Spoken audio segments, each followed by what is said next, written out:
আজ থেকে 100-200 বছর পর যখন গাজা বা ফিলিস্তিনের ইতিহাস লেখা হবে, যখন এই অভিশপ্ত হায়নাদের এই নির্মমতার চিত্র ইতিহাসের পাতায় তুলে ধরা হবে, তখন আপনি আমিও কাঠগড়ার আসামি থাকব।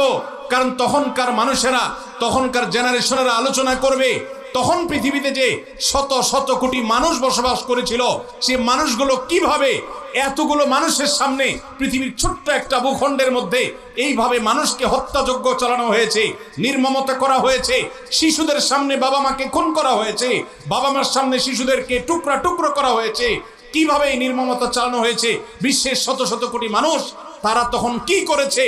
আগামী 100-200 বছর পরে যখন ফিলিস্তিন এবং গাজার ইতিহাস লেখা হবে, আসামের কাঠগড়ায় আমরা সবাইকে দাঁড়াতে হবে।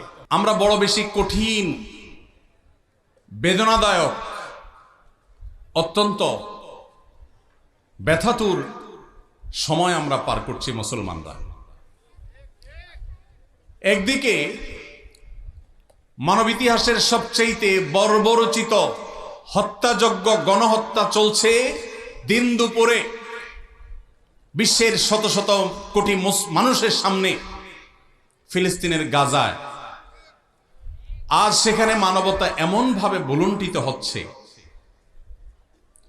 ঝড় তুফানে আমরা গাছের পাতা উড়ে যেতে দেখি, সেখানে বোমার আঘাতে মানুষের দেহ আকাশে উড়ে যেতে আমরা দেখেছি।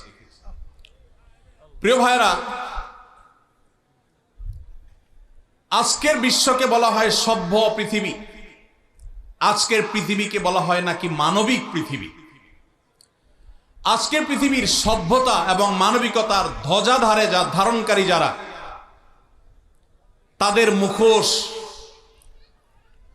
তাদের আসল রূপ, তাদের আসল চেহারা, চরিত্র আজ দিনের আলোর মতো পরিষ্কার হয়ে গেছে।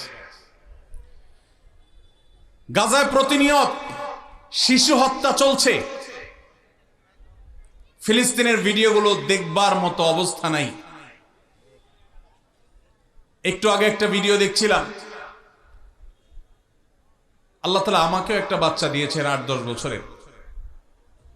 8-10 বছরের একটা ছেলে 5-6 বছরের একটা ছেলেকে,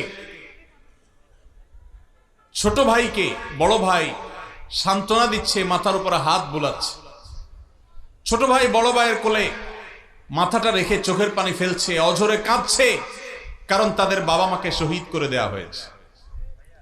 বড় ভাইটা ছোট ভাইয়ের মাথার উপর হাত বুলাচ্ছে আর তাকে সান্ত্বনা দেওয়ার চেষ্টা করছে, ব্যর্থ চেষ্টা।